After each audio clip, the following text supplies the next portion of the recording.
A reaction now from Republican Wyoming Senator John Barrasso. Senator, good to have you.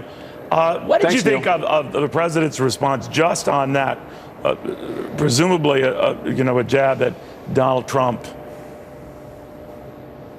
Well, we are dealing with a culture of hate, and it's aimed at America. It's aimed at Europe. It's aimed around the world. There is a worldwide, a global network. They're targeting civilians, and we need to break it up. And a lot of that is intelligence and information, and we're still waiting for a plan from the president. The administration has not yet come forward with a plan. So there's a lot of anxiety in the country today.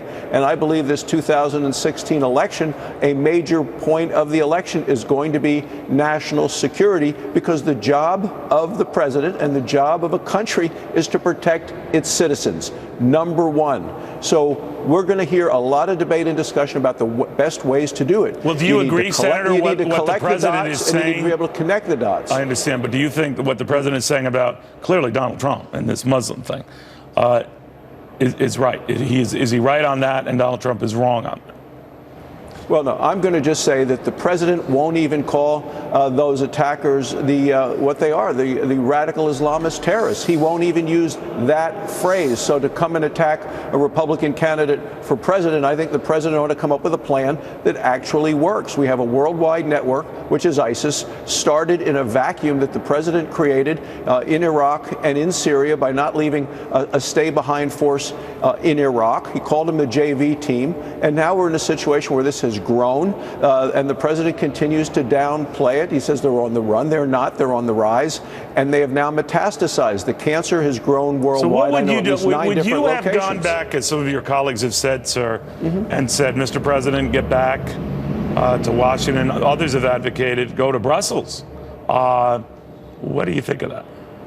Well, I think that the administration, they should have been there in Paris, but we're not. The president continues to downplay this as they cannot destroy us, and they cannot, but he fails to note the amount of anxiety that exists in the United States today because of the fear and the concern about the potential attacks on U.S. soil. And I don't think people have a great deal of confidence in the president's ability to protect us at home, and that's why I think that there is so much concern here, but as well as in Europe. And whether the attack is in San Bernardino, in Paris, or in Brussels, ISIS is after all of us, and unless we can confront them on the ground where they have their territory in Iraq and Syria, as well as the places where the cancer has spread.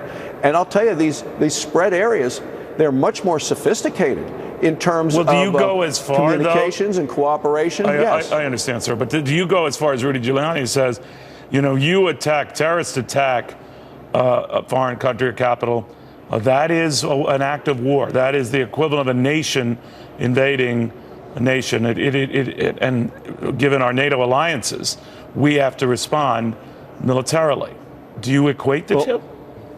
I believe we do need to respond. We clearly are a member of the NATO alliance, and attack against one is an attack against all. I mean, what he's saying is a terrorist act in a city is the equivalent of a nation invading another nation. Is it really? I understand it's awful, but equating the two, that could be a very slippy and dangerous slope, couldn't it?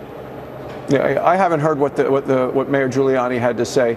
I do know that ISIS needs to be dealt with to a level that is not being done right now. On the ground, where we have to take out their stronghold, their center mass, but also the areas that they've spread, and you need intelligence to do that. You need information, and there are a lot of different ways to get it, and I believe that the upcoming presidential election is going to be about the ways to get that information, the ways to protect the homeland, and the ways to keep us safe. Senator Barrasso, always a pleasure. Thank you very, very much. Thanks for having me.